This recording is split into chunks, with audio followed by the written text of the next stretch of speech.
Graça e paz. Que Deus nos abençoe. Vamos orar. Paizinho, nós precisamos da Tua bênção. Precisamos, Senhor Deus, da Tua direção. Precisamos, Senhor Deus, do Teu consolo, da Tua força, da Tua paz. Derrama sobre nós, Paizinho, o Teu amor. Sobre todos nós que estamos buscando a Tua palavra agora. E ajuda-nos a entender e a obedecer a Tua palavra. Nós pedimos em nome de Jesus. Amém. Estamos caminhando, falamos que para Davi nada foi fácil. Ele sofreu muito, ele lutou muito, mas ele adorou muito também. Vale a pena a gente ver os Salmos e estudar os Salmos. Eu gosto do Salmo de Davi, davídico. E nas diversas ocasiões que ele passou, ele fazia o seu salmo. Uma vez, numa revista que nós estudamos, eles faziam essa ideia. Faça o seu salmo também. Você está feliz, Deus te abençoou, você teve uma grande bênção, faça o salmo. Você está triste, você precisa de consolo, você está com medo, faça um salmo, escreva e ofereça a Deus. Lembre que Deus é aquele que pode nos assistir em toda ocasião. Foi isso que Davi viveu. Em todas as ocasiões, em tudo que aconteceu, a presença de Deus e a posição de Deus, como Deus Criador, o Deus Senhor da vida de Davi. Então, quando ele volta para Jerusalém, lá em Benjamim, na tribo de Benjamim, se levanta um homem chamado Seba. Ele convoca os homens de Israel e diz: nós não fazemos parte de Davi. Ele levantou a mão contra Davi. Ele então convoca uma revolta contra Davi. Nesse tempo, Davi chega no palácio e encontra as concubinas. Que situação! Então, o que Davi faz? Ele vai agora sustentar as concubinas, cuidar delas, só que ele separou as concubinas e elas foram encerradas como viúvas, deixadas de lado porque tinham tido relação com Absalão. E quando Davi fica sabendo que Seba está convocando o exército, ele convoca Amasa. Amasa era um comandante de Saul e ele era muito bem quisto. Ele era acima de Joabe. Joabe tinha ciúme dele, tinha inveja dele. E então o Davi convoca o Amasa para ir contra o Seba. E não sabe, num registro que acontece, o Amasa demora. E o Joabe vai e mata o Amasa.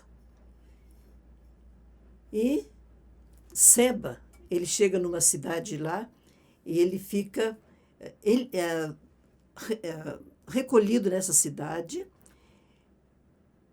Ninguém sabe o porquê que ele está ali, mas o Joabe chega e fala para a mulher que eles vão invadir aquela cidade porque eles estão atrás de um homem.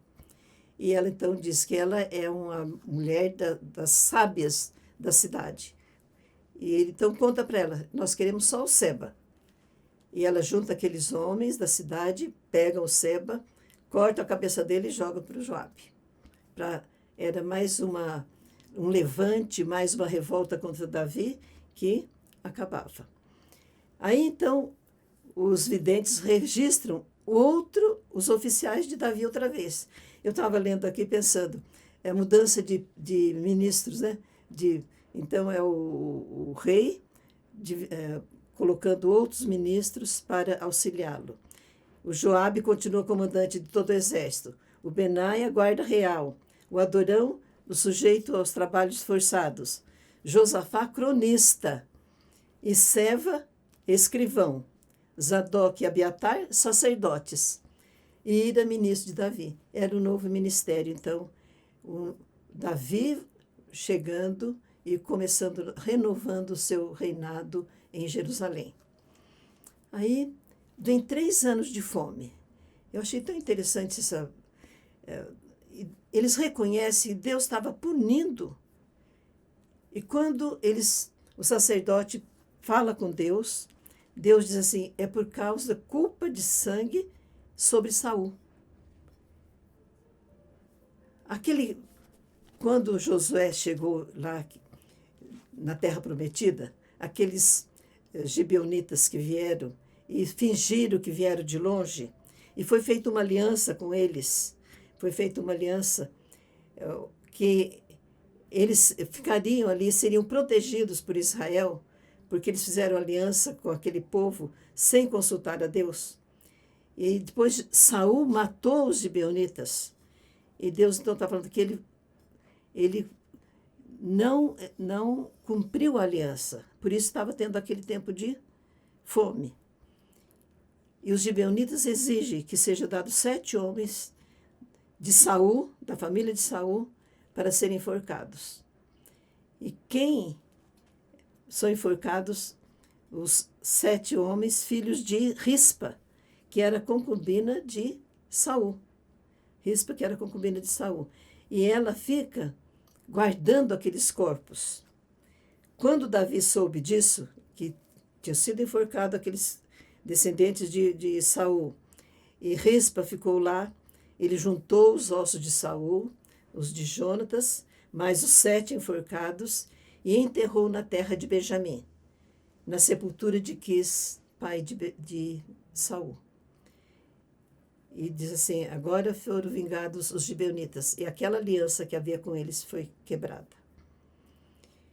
Vem também um registro dos gigantes mortos pelos homens de Davi. É interessante porque eles fazem a descrição muito interessante. Davi estava muito fatigado e um dos gigantes quis matar Davi. E ele foi protegido pelo Abisai, socorrido pelo Abisai, que era um dos 3 irmãos. E eles falaram que Davi nunca mais ia sair a peleja com eles. Mas tem mais os valentes de Davi brigando com os gigantes. O Abisai Benob era um grande lança de 300 ciclos, uma armadura nova. O Saf, descendente de gigantes, Sibecai o feriu. Golias, outro Golias, a lança tinha haste como eixo de tecelão. Foi ferido por Elanã. Um gigante tinha 6 dedos na mão, 6 dedos de cada mão, 6 mãos em cada pé. Então, eles fazem uma descrição daqueles homens grandes que foram vingados, lembrando Golias, lá, a primeira vitória de Davi. Então, Davi já está velho, e é interessante, nós vamos ver depois que a vida de Davi vai continuar em Reis também, não vai parar aqui. Mas ele faz um cântico em ação de graças. Ele reconhece tudo que Deus fez para ele. E esse cântico, depois ele é mudado em alguma coisa, é o Salmo 18. É o Salmo 18. É muito interessante quando Davi professa o amor que ele tem, a adoração a Deus e agradece tudo que Deus fez por ele. É um cântico do mavioso cantor de Israel. Davi era considerado assim, o mavioso cantor de Israel. Depois vem então as últimas palavras de Davi, quando ele agradece a Deus, quando ele faz um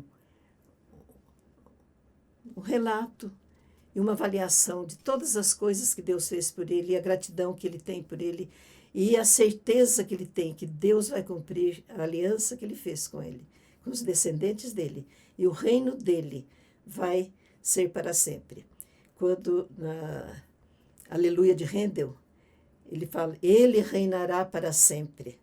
Ele reinará, é Jesus, reinará para sempre.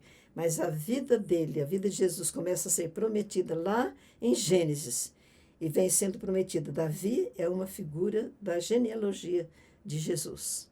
E ele, então, agradece a Deus e confirma a certeza que ele tem que Deus está no controle da vida dele. Depois tem os valentes de Davi. E vai enumerando cada um, soldado, cada comandante, tudo aquilo que eles ajudaram. Davi foi um grande líder, um grande administrador. E desde quando ele foi lá para tocar harpa para Saul, que ele conquista as pessoas. O modo dele é a empatia, a simpatia, a humildade de Davi. Então, os valentes que ajudaram Davi no reinado dele. E estava tudo tão bem. Davi é um texto assim polêmico, porque fala que o diabo tentou Davi. E tem um lugar que fala que Deus falou para Davi. Mas os estudiosos dizem que ele foi tentado. Davi foi tentado. E nós vimos, ele não era 100%, né? Ninguém nunca pecou. Todo mundo pecou. Todos pecaram e destituídos estão da glória de Deus. Davi teve muitos pecados. E um desses ele foi tentado. Quando, no final, quando ele faz o censo que ele queria, que ele fala o que ele buscou saber. Então, ele fala para o Joabe para fazer um censo, passar por todas as tribos, né? E, agora, lembra sempre que Levi fica separado, né? O Joabe falou, mas para que vai fazer essa contagem? E Davi teima e fala para ele fazer. E ele obedece, fica 9 meses e 20 dias fazendo o censo em toda Israel inteiro. E Davi, quando ele recebe o censo, registra 800.000 homens de guerra em Israel. A parte do norte, 800.000 homens de guerra. A parte do sul, Judá, 500.000 homens de guerra. O que ele queria saber? Qual era o poderio dele em exército? Aí ele reconhece que ele pecou e ele pede perdão para Deus. Tem os salmos que ele fala de pecado e de quando ele pede perdão e quando Deus perdoa.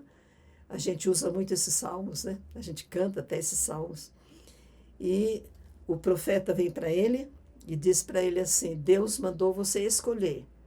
Tem 3 possibilidades. Primeira possibilidade, 7 anos de fome. Quer dizer, todo mundo sofreria fome. Segunda possibilidade, 3 meses você ser perseguido pelos inimigos. E a terceira possibilidade, 3 dias de peste. Davi escolhe, então, o terceiro, que é a peste, 3 dias de peste. Porque ele diz assim, Deus é misericordioso. E ele pode mudar. Eu posso pedir perdão, ele pode mudar.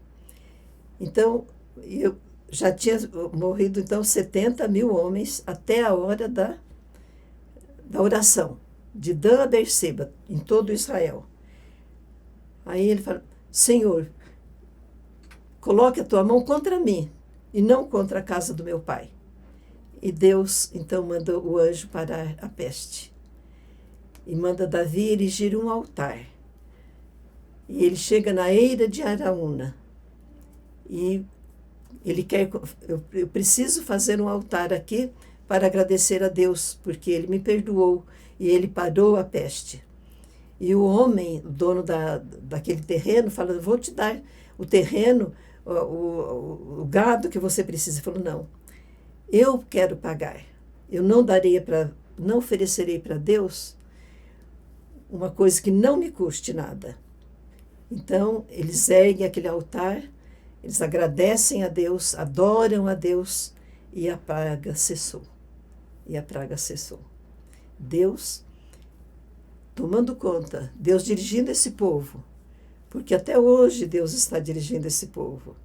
Agora, hoje, nós que cremos em Jesus, que aceitamos esse descendente de Davi, que entronizamos Jesus no nosso coração, na nossa vida, nós também temos a certeza que Deus está tomando conta de nós. Nesses dias tão difíceis, nós podemos pegar os salmos e ler. Eu falei um dia daquele pastor que ele disse assim, quando você estiver numa situação tão triste, tão amargurado, tão angustiado, que você nem sabe orar, se ajoelha e pega os salmos e começa a ler em voz alta. E vai lendo. A Bíblia diz que a palavra de Deus não volta vazia. Davi foi um grande servo de Deus, que deixou para nós orações, oração de consolo, oração de coragem, oração de gratidão. Nós precisamos fazer uso desse material, principalmente nos dias que nós estamos vivendo.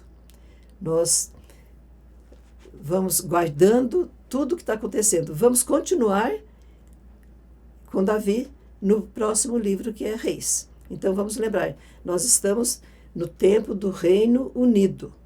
Primeiro rei Saul, segundo rei Davi. Que Deus nos abençoe.